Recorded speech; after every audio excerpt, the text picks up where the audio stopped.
नमस्कार. आज आपण इयत्ता 4थी मधील पाठ दुसरा हा सजीवांशी परस्पर नाते या पाठावरील आपण स्वाध्याय पाहणार आहोत.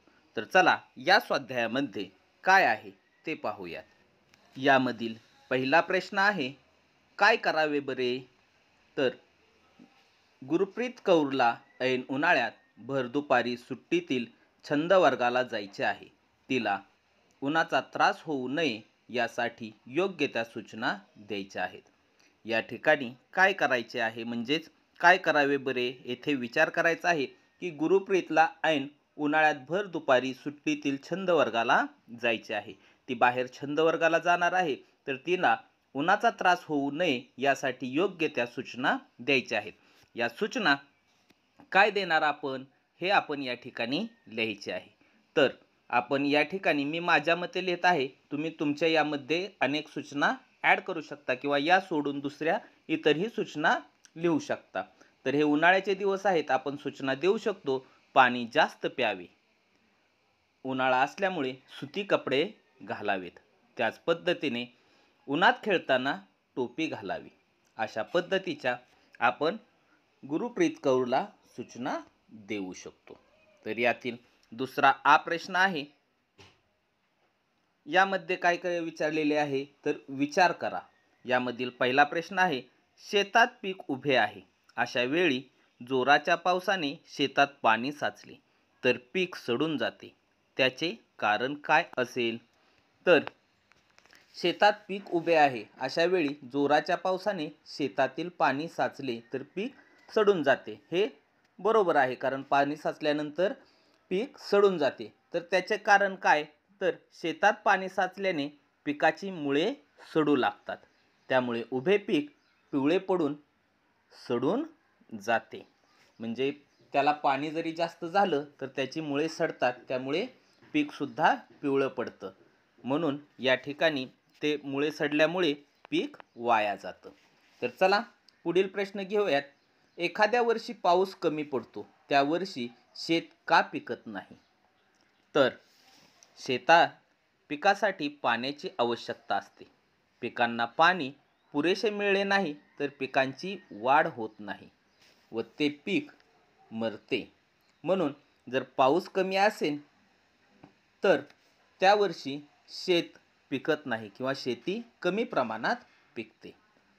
तिसरा प्रश्न आहे, धामण हा एक सापाचा प्रकार आहे, तो शेताच्या आसपास का राहत असेल?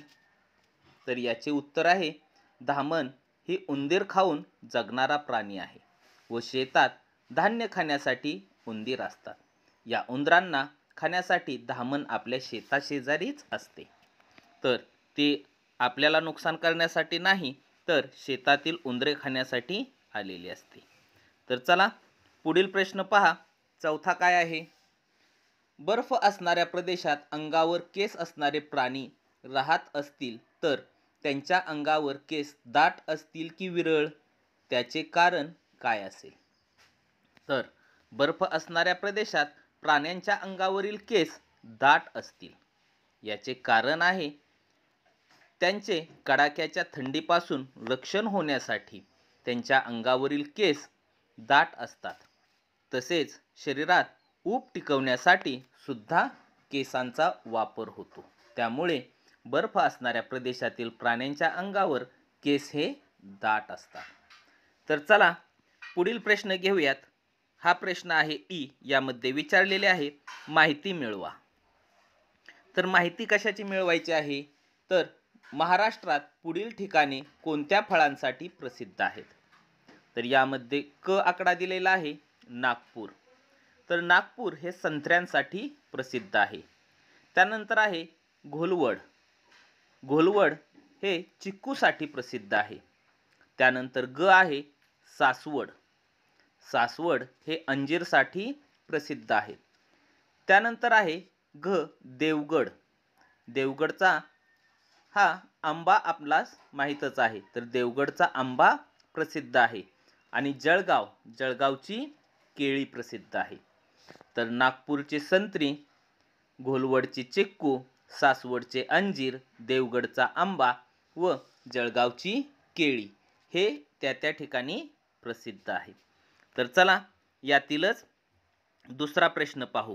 तो काय विचारलेला आहे, या फळांची झाडे त्या विशिष्ट गावांच्या परिसरातच का वाढत असतील, त्यांची माहिती मिळवा आणि लिहून काढा. महाराष्ट्राच्या नकाशात ही गावे दाखवा. वर्गातील इतरांना ही माहिती सांगा. तर या फळांची झाडे त्या विशिष्ट गावांच्या परिसरातच का वाढत असतील, तर याचेही काही कारण आहे. तर त्या गावांचे हवामान तसेच तेथील मृदा ही त्या फळांच्या वाढीसाठी अनुकूल असते. त्यामुळे तेथे उत्पन्नही भरघोस येते. म्हणून ही त्या प्रदेशामध्ये फळझाडे मोठ्या प्रमाणात येतात. तर चला पुढील प्रश्न घेऊयात. यामध्ये काय विचारलेले आहे, ई आहे, खालील प्रश्नांची उत्तरे द्या. तर यामध्ये जे प्रश्न विचारलेत त्यांची आपणास उत्तरे द्यायची आहेत. तर वनस्पतींचा आपणास कोणकोणता उपयोग होतो, तर वनस्पतींचे अनेक उपयोग आहेत. त्यापैकी काही उपयोग आपण या ठिकाणी देत आहोत. आपण यामध्ये वाढही करू शकता. तर वनस्पतींचा आपणासाठी उपयोग अन्नधान्य, फळे, भाजीपाला, फुले, अनेक उद्योगधंद्यांसाठी कच्चा माल, लाकूड हे आपणास सर्व वनस्पतींपासूनच मिळते. तसेच सर्वात महत्त्वाचे म्हणजे वनस्पतींपासून आपणास ऑक्सिजन म्हणजेच प्राणवायू सुद्धा मिळतो. हे वनस्पतींच्या या ठिकाणी मी उपयोग दिलेले आहेत. आपण यामध्ये वाढही करू शकता. दुसरा प्रश्न आहे, वृक्षवासी प्राणी कोणास म्हणतात, तर वृक्षवासी प्राणी हे जीवनातील जास्तीत जास्त वेळ झाडावर घालवणाऱ्या प्राण्यांना वृक्षवासी प्राणी म्हणतात. याचे जर उदाहरण द्यायचे झाले तर माकड, खार हे प्राणी वृक्षवासी प्राणी म्हणून ओळखले जातात. ते आपल्या जीवनातील जास्त वेळ झाडावरच घालवतात. पुढील तिसरा प्रश्न आहे, मार्च महिना सुरू झाला की झाडांमध्ये काय बदल होतात, तर याचे उत्तर आहे, मार्च महिना आला की हिवाळा संपून उन्हाळा सुरू होतो. अनेक झाडांना हिरवी पालवी फुटते. रानावनात तांबूस रंगांची कोवळी पाने दिसू लागतात. काही ठिकाणी कोकिळेचाही आवाज ऐकू येतो. तर हे सर्व मार्च महिना सुरू झाला की बदल दिसून येतात. तर चला पुढील प्रश्न पाहूयात. या प्रश्नामध्ये काय विचारलेले आहे. आपणासमोर प्रश्न दिलेला आहे, रिकाम्या जागी योग्य शब्द भरा.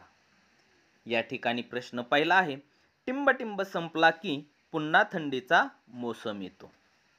तर पावसाळा संपला की पुन्हा थंडीचा मोसम येतो. त्यामुळे रिकाम्या जागी पावसाळा हा शब्द असणार आहे. आपल्या काही टिंबटिंब पूर्ण व्हाव्यात म्हणून माणूस विविध प्राणी पाळतो. तर याचे उत्तर आहे गरजा. आपल्या काही गरजा पूर्ण व्हाव्यात म्हणून माणूस विविध प्राणी पाळतो. प्रश्न तिसरा आहे, वनस्पतींना कीड लागू नये म्हणून आपण टिंबटिंब फवारतो. तर याचे उत्तर आहे, वनस्पतींना कीड लागू नये म्हणून आपण कीटकनाशके फवारतो. रिकाम्या जागी कीटकनाशके हे उत्तर येणार आहे. तर चौथा आहे, हिवाळ्याचे वर्णन टिंबटिंब ऋतू असेही करतात. तर हिवाळ्याचे वर्णन पानगळीचा ऋतू असेही करतात. या ठिकाणी पानगळीचा हा शब्द येणार आहे. खाली एक उपक्रम दिला आहे, तो आहे ऋतूंप्रमाणे परिसरातील सजीवांमध्ये कोणते बदल दिसतात याचे निरीक्षण करा, नोंद ठेवा. हा उपक्रम आपण करायचा आहे. तर अशा पद्धतीने सजीवांचे परस्परांशी नाते या पाठावरील आपण सर्व स्वाध्याय पाहिलेला आहे. तुम्हाला जर माझा हा व्हिडिओ आवडला असेल तर नक्कीच लाईक करा, शेअर करा व अशाच पद्धतीच्या नवनवीन व्हिडिओंसाठी चॅनल सबस्क्राईब करायला विसरू नका. धन्यवाद.